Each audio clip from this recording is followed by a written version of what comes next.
Part 3. Payment Due. The tow truck left me in Vicksburg with nothing but time. The mechanic didn't ask questions about the claw marks, just said, "Couple days," and walked off like he'd seen worse. Maybe he had. I checked into a dingy room above a bar, tried playing a few chords to clear my head.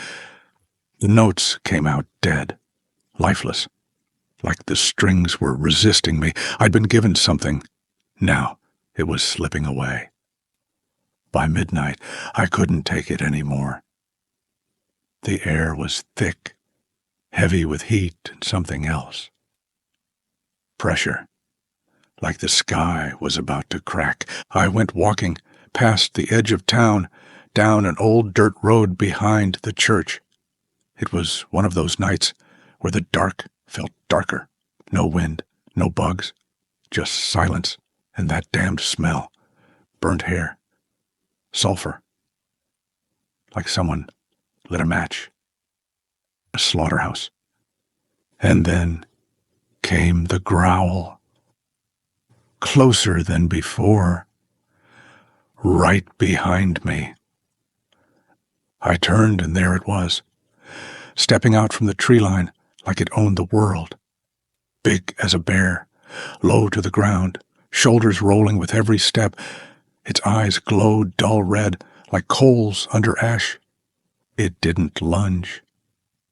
It stalked, measured, like it wanted me to run. So I did. My boots slipped on loose gravel as I bolted, heart pounding like a kick drum. I cut through the woods, branches whipping my face, thorns tearing at my jeans. I didn't look back, just ran blind into the dark. Behind me, I heard it. Not loud, not frantic, just steady, purposeful. Heavy paws thudding the ground, like slow, angry drums. It wasn't chasing to catch me. It was chasing to wear me down.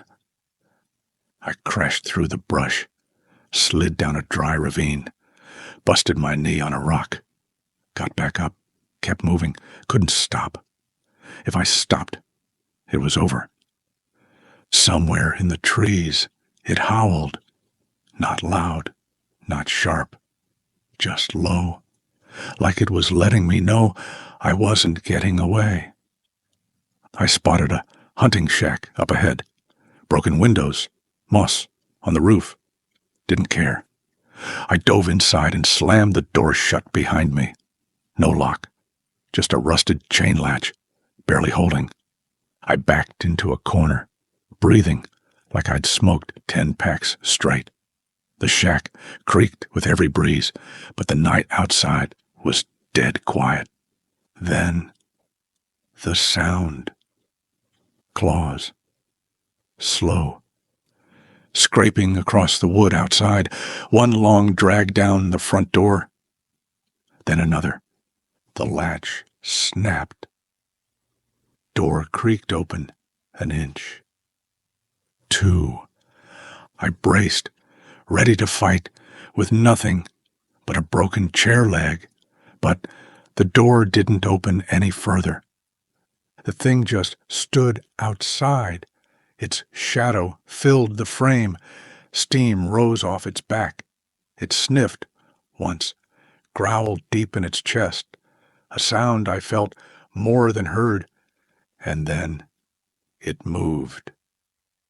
Fast. Suddenly, it was on top of me, hot breath in my face.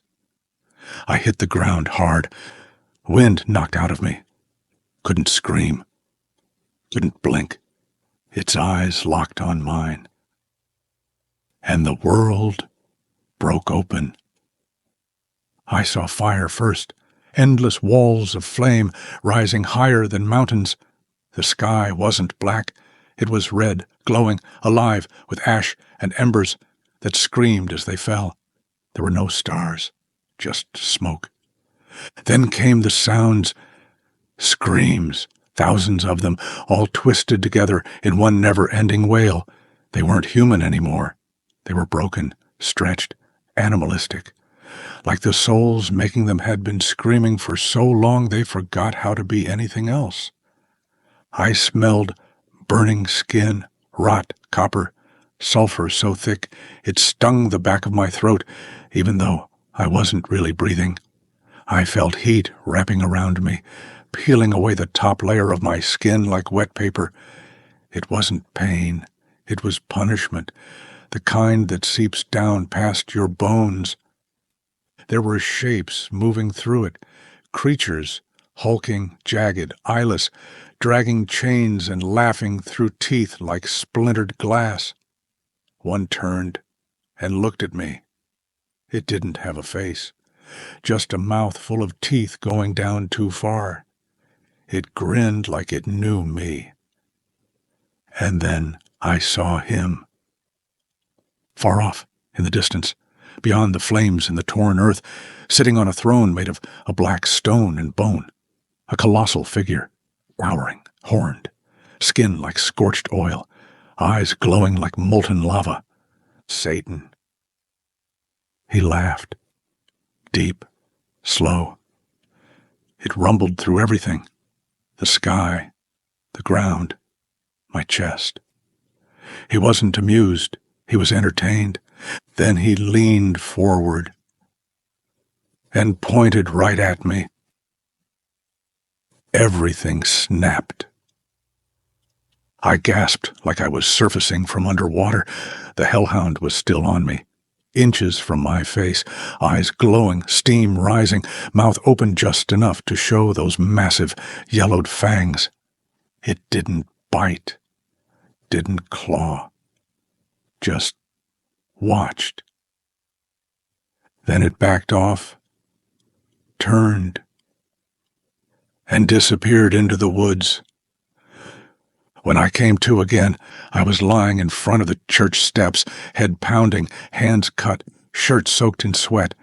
My guitar was there too, cracked clean through, strings snapped, hollow as the pit I'd just seen.